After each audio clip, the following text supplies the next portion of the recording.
আসবে।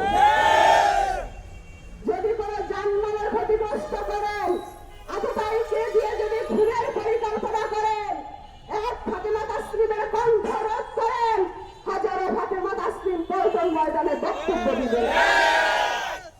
আপনারা হাদিকে সরিয়ে লক্ষ হাদি তৈরি করেছেন। 17 বছর শেখ হাসিনা বঙ্গবন্ধুর গান শুনিয়ে এক একটা বঙ্গবন্ধু বানায় রেখে গেছে। ঘুম থেকে উঠি বঙ্গবন্ধুর গান শুনতাম। 24টা ঘন্টা বঙ্গবন্ধুর গান। এই বঙ্গবন্ধু ধারণ করার পরেই 24-এর ঘটনা ঘটে। কারণ বঙ্গবন্ধুকে তো কেউ রোধ করতে পারে নাই, আমাদেরকেও পারেন নাই।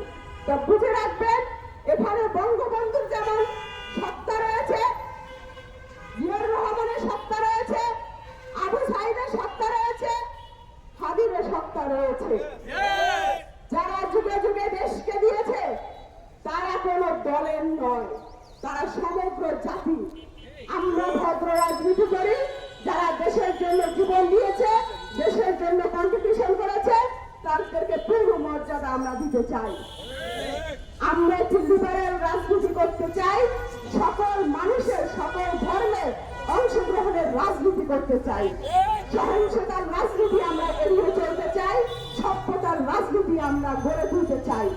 যে প্রজন্ম বড় হয়েছে আই হেট পলিটিক্স বলে, সেই প্রজন্মকে আমরা বলতে বাধ্য করবো আই লাভ পলিটিক্স। সেজন্য আমাদেরকে বাধা দিচ্ছেন।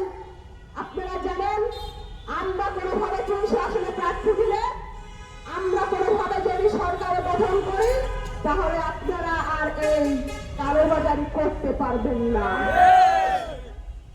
সংসদে এমপিদের ঘুম হারাম হয়ে যাবে। যারা বাণিজ্য করবে, যারা দেশের বিরুদ্ধে সাক্ষ্য দিবে, সাক্ষ্য দিয়ে স্থিতিচার করবে, তাদের হাত ভেঙে দেওয়ার জন্য আমজনগণ পার্টির জন্ম হয়েছে। সংসদে যাবে কি যাবে না সেটা পরের বিষয়। আপনি তো আপনার হিসাব কষে নিয়েছেন, 12 তারিখটা পার করার ব্যবস্থা করছেন। আপনি কোথায় পালাবেন? আপনাকে আমরা পালাতে দিব না।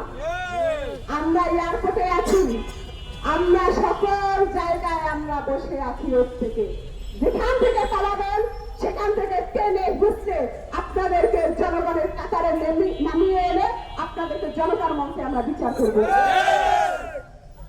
জনতা যদি একবার খেতে যায়, জনতা যদি একবার উঠে দাঁড়ায়, আপনারা কিন্তু এই গণজোয়ার ঠেকাতে পারবেন না।